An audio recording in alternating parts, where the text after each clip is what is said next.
Salam.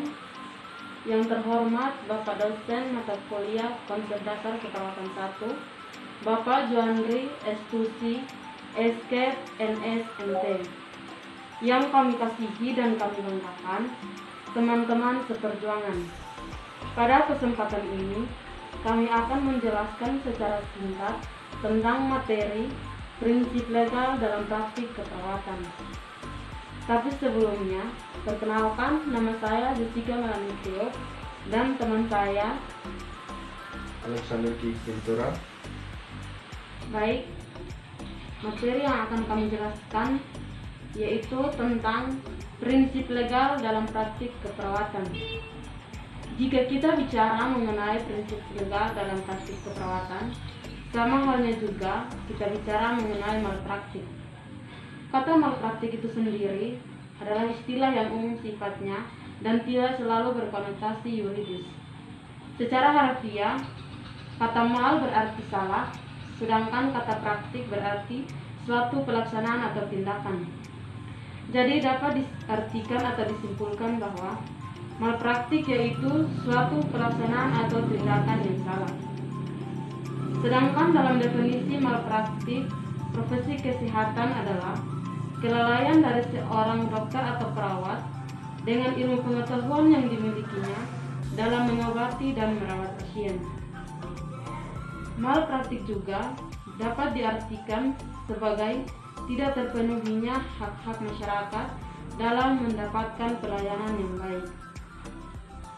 Ada dua tokoh yang mengemukakan pendapatnya mengenai malpraktik, yaitu tokoh yang pertama, Bu Andi pada tahun 1994 yang mengemukakan pendapatnya tentang malpraktik sebagai kelalaian dari seorang dokter atau perawat untuk menerapkan tingkat keterampilan pengetahuan yang dimilikinya dalam memberikan pelayanan, pengobatan, dan perawatan terhadap seorang pasien.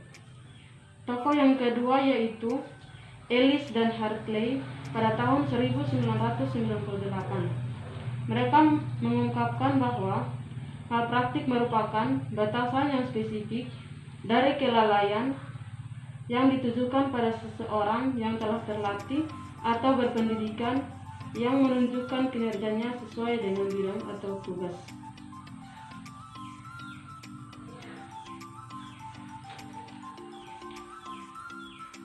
Jadi, profesi seorang perawat dan dokter ketika ia melakukan sebuah tindakan terhadap seorang pasien, maka perlu dilihat indikasi-indikasinya. Sering terjadi malpraktik karena terkadang dokter atau perawat lalai dalam memperhatikan atau teliti dalam indikasi-indikasi tersebut. Contoh, seorang pasien yang akan dioperasi di bagian tungkai kanan, tetapi kesalahan yang terjadi yang diamputasi itu tungkai sebelah kiri sehingga itu menimbulkan malpraktik. Dari beberapa definisi tentang malpraktik tersebut, dapat kita tarik kesimpulan bahwa yang dimaksud dengan malpraktik adalah yang pertama, melakukan suatu hal yang seharusnya tidak boleh dilakukan oleh seorang tenaga kesehatan. Yang kedua, tidak melakukan apa yang seharusnya dilakukan atau melalaikan kewajibannya. Dan yang ketiga, melanggar suatu ketentuan menurut atau berdasarkan peraturan perundang-undangan. Menurut Vestal KW pada tahun 1995, ia mengatakan bahwa untuk mengatakan secara pasti malpraktik, apabila penggugat dapat menunjukkan hal-hal yang berikut ini. Yang pertama, duty. Pada saat terjadinya cedera terkait dengan kewajibannya, yaitu kewajiban mempergunakan segala ilmu dan kepandaiannya untuk menyembuhkan atau setidak-tidaknya meringankan beban penderitaan pasiennya berdasarkan standar profesi.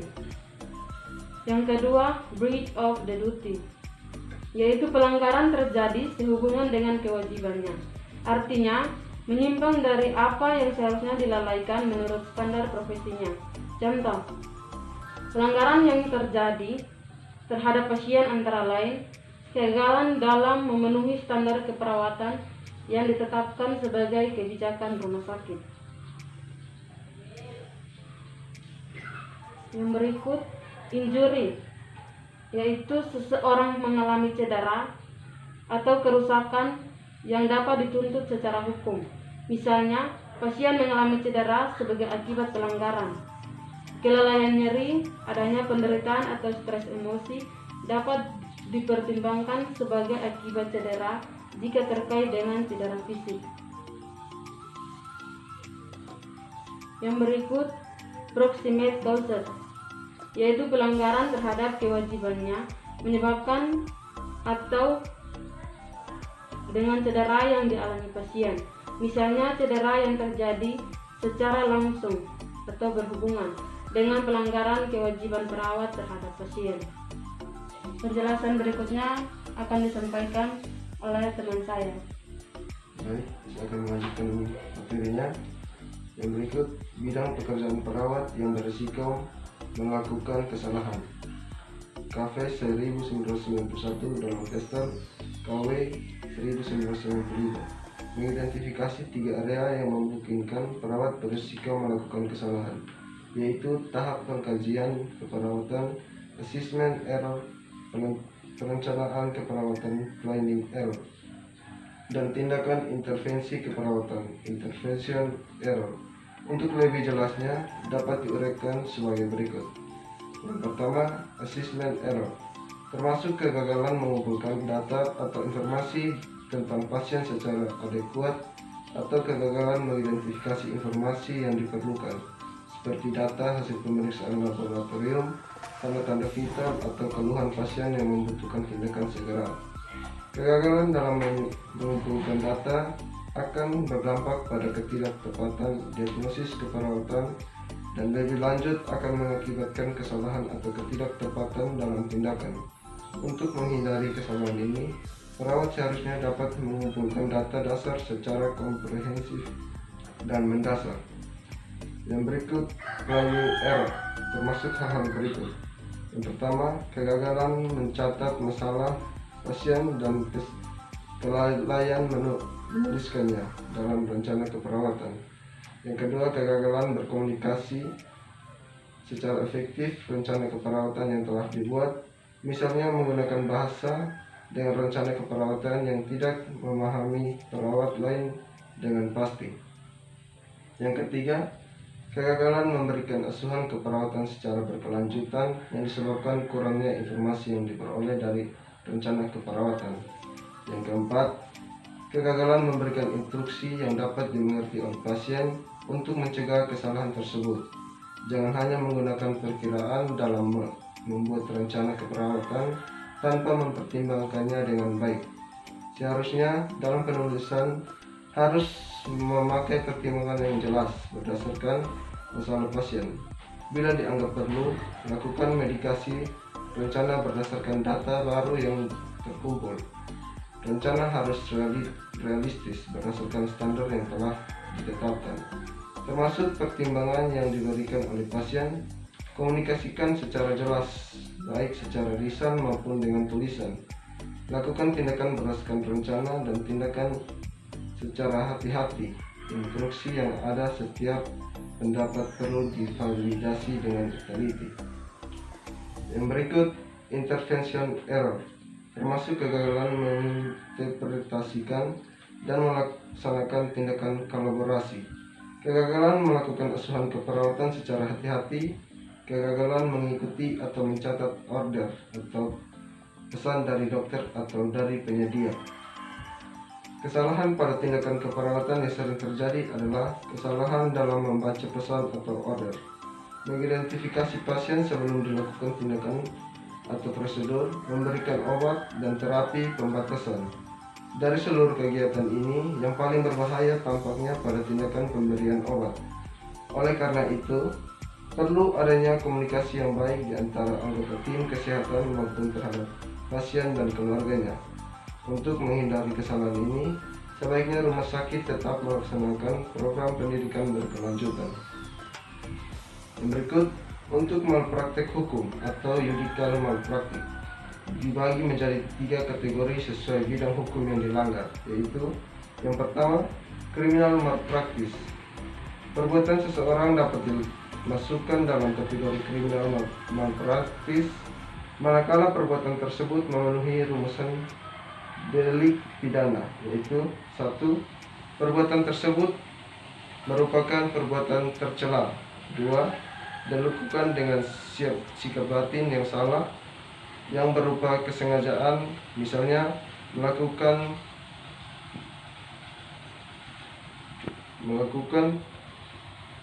kesengajaan pasal 344 KUHP, membuka rahasia jabatan pasal 332 KUHP, membuat surat keterangan palsu pasal 263 KUHP, melakukan aborsi tanpa indikasi medis pasal 299 KUHP, kecerobohan, misalnya melakukan tindakan medis tanpa persetujuan pasien, informasi konsen, atau kealpaan, misalnya kurang hati-hati mengakibatkan luka, cacat atau meninggalnya pasien, ketinggalan pelayan dalam perut pasien saat melakukan operasi, pertanggungjawaban di depan hukum pada kriminal malpraktis adalah bersifat individu atau personal, dan oleh sebab itu tidak dapat dialihkan kepada orang lain atau kepada badan yang memberikan sarana pelayanan tempat bernaung. Yang berikut, civil malpraktis. Seseorang tenaga jasa akan disebut melakukan civil malpraktis apabila tidak melaksanakannya kewajiban atau tidak memberikan prestasinya sebagaimana yang telah disepakati atau ingkar janji. Tindakan tenaga jasa yang dapat dikategorikan civil malpraktis antara lain: 1. Tidak melakukan apa yang menurut kesepakatannya wajib dilakukan. 2. Melakukan apa yang menurut kesepakatannya wajib dilakukan tetapi terlambat melakukannya. 3. Melakukan apa yang menurut kesepakatannya wajib dilakukan tetapi tidak sempurna. 4. Melakukan apa yang menurut kesepakatannya tidak seharusnya dilakukan. Pertanggungjawaban civil malpraktis dapat bersifat individual atau korporasi dan dapat pula dialihkan pihak lain berdasarkan prinsip of vicarious liability. Dengan prinsip ini, maka badan yang menyediakan sarana dapat bertanggung gugat atas kesalahan yang dilakukan karyawannya selama orang tersebut dalam rangka melaksanakan tugas kewajibannya. Dalam menjalankan praktik keperawatan, kita sebagai tenaga kesehatan perlu mengetahui sumber-sumber hukum praktik keperawatan yang ada. Sumber-sumber hukum yaitu undang-undang di Indonesia yang berkaitan dengan praktik keperawatan. Yang pertama, Undang-Undang Nomor 9 Tahun 1960 tentang pokok-pokok kesehatan. Yang kedua, Undang-Undang Nomor 6 Tahun 1963 tentang tenaga kesehatan. Undang-undang ini merupakan penjambaran dari Undang-Undang Nomor 9 Tahun 1960. Undang-undang ini membedakan tenaga kesehatan sarjana dan bukan sarjana.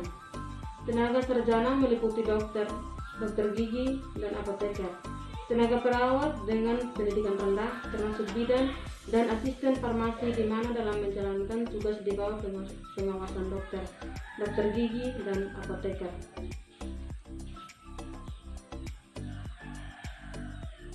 Yang berikut Undang-Undang Kesehatan Nomor 23 Tahun 1992 merupakan undang-undang yang banyak memberi kesempatan bagi perkembangan termasuk praktik keperawatan profesional. Karena dalam undang-undang ini dinyatakan tentang standar praktik, hak-hak pasien, kewenangan, maupun perlindungan hukum bagi profesi kesehatan termasuk keperawatan.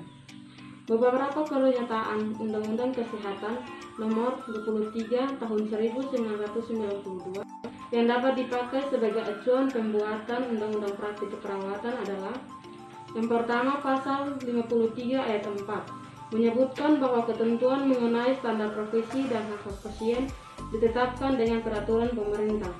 Yang kedua, Pasal 50 Ayat 1 menyatakan bahwa tenaga kesehatan bertugas menyelenggarakan atau melaksanakan kegiatan sesuai dengan bidang keahlian dan kewenangannya. Dan yang ketiga, Pasal 53 Ayat 4 menyatakan tentang hak untuk mendapat perlindungan hukum bagi tenaga kesehatan. Baik, mungkin sekian dari penjelasan kami tentang prinsip legal dalam praktik keperawatan. Mohon maaf apabila ada kesalahan kata, mohon dimaafkan. Sekian dan terima kasih. Salam.